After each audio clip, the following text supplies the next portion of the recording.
Tidak cuma Indonesia saja, setidaknya sudah ada 3 negara yang membatalkan pembelian Su-35 Rusia karena dibayang-bayangi sanksi kasar dari Amerika Serikat. Aljazair yang pernah dilaporkan akan mengakuisisi Su-35 Rusia, akan tetapi kini batal, juga dibayang-bayangin sanksi kasar dari Amerika Serikat.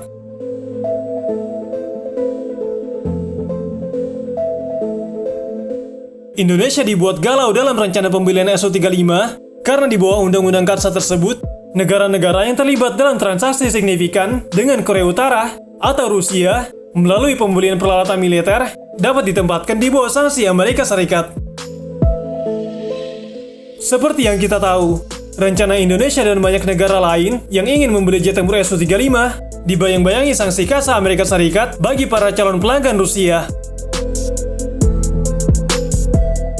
Undang-Undang Countering America's Adversaries Through Sanctions atau KATSA yang ditandatangani Presiden Amerika Serikat Donald Trump pada tahun 2017 yang lalu menahan Indonesia dalam upaya membeli jet tempur Su-35 Rusia.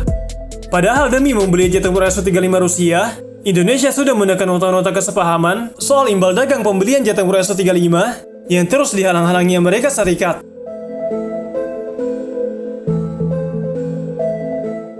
Jika tidak ada halangan, termasuk ancaman sanksi KATSA Amerika Serikat, pada tahun 2019 yang lalu, 2 unit Su-35 Rusia harusnya sudah mendarat di Indonesia.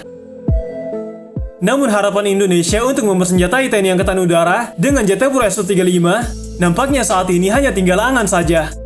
Indonesia telah secara resmi membatalkan pembelian Su-35 Rusia. Kepala Staf Angkatan Udara, Marsikal TNI Fajar Prasetyo, saat berbicara dengan media massa pada acara press tour dan media gathering di Lanut Halim Perdana Kusuma pada bulan Desember tahun 2021 mengumumkan kabar buruk tersebut. Terkait dengan rencana pembelian Sukhoi Su-35, Fajar menyebut hal tersebut akan ditinggalkan.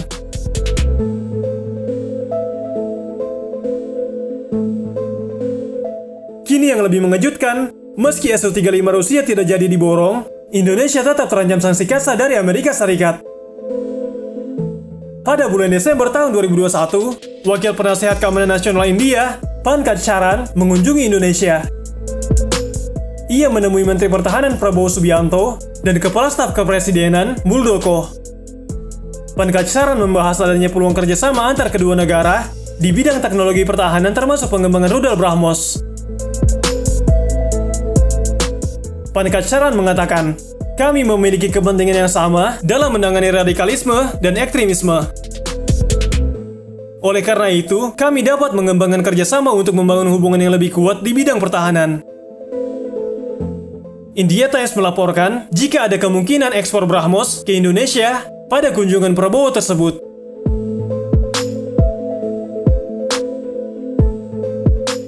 BrahMos, proyek bersama India dan Rusia, diyakini sebagai rudal jelajah supersonik tercepat di dunia yang dilirik berbagai negara termasuk Indonesia dan Filipina. Rudal BrahMos buatan India dan Rusia yang diincar Indonesia dan Filipina memiliki jangkauan 290 km yang dapat ditembakkan dari platform darat, udara, laut, dan bawah laut. Rudal BrahMos India yang menarik minat Indonesia dan Filipina merupakan salah satu turunan dari P-800 Onyx, rudal anti kapal paling mematikan saat ini. Menariknya, media India khawatir bahwa kerjasama BrahMos mungkin diblokir oleh Undang-Undang Katsah Amerika Serikat yang memberlakukan sanksi pada perusahaan pertahanan Rusia. BrahMos adalah perusahaan patungan antara perusahaan pertahanan Rusia dan organisasi penelitian dan pengembangan pertahanan negara bagian India. Sementara BrahMos diproduksi di India, sebuah pabrik baru di Lucknow akan membangun 80 hingga 100 rudal per tahun. Produksinya bergantung pada komponen Rusia, seperti mesin ramjet dari pencari radar.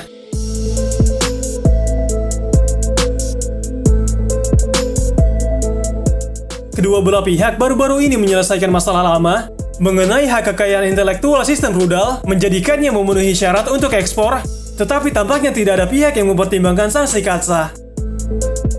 Apakah Washington akan membahayakan hubungan Indonesia dan Amerika Serikat atas BrahMos? Masih harus dilihat. India tidak hanya muncul sebagai sekutu utama Amerika Serikat dalam melawan Cina, tetapi Amerika semakin menggantikan Rusia sebagai pemasok senjata untuk India, termasuk rencana patroli maritim P-8 Poseidon dan helikopter serang Apache.